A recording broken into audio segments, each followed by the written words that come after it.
Bridge এটা আরো অনেক আগে হওয়ার কথা ছিল, এখন তো ব্রিজ এটা হইতেছে না।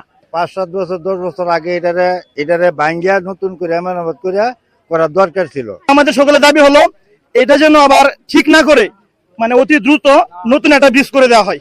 সমস্যা তো সবকিছু দেখছেন, মানুষ গাড়ি ঘোড়া সবই আটকায় না আগে হওয়ার কথা ছিল, এখন তো ব্রিজ এটা হইতেছে না।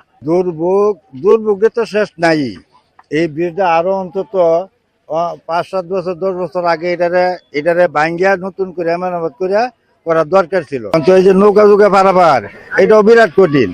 নৌকা যুগে পারাপারের কোনো রাস্তা নাই যে এই দিক দিয়ে নৌকা যুগে পার হইব, কোনো রাস্তা নাই। তো এদিক দিয়ে যাতায়াত করতাম আর কি। তো এই দিক দিয়ে যদি যাতায়াত করতে না পারি আমাকে অনেক দূর ঘুরে আসতে হয়। আমি এই দিক দিয়ে যদি না আসি তো আমাকে প্রায় 10 কিলোমিটার দূর থেকে ঘুরে আসতে হয়।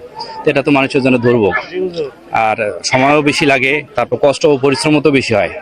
সুবিধার্থে আমাদের যাতায়াতের সুবিধার্থে, জনস্বার্থে সুবিধার্থে, জীবনের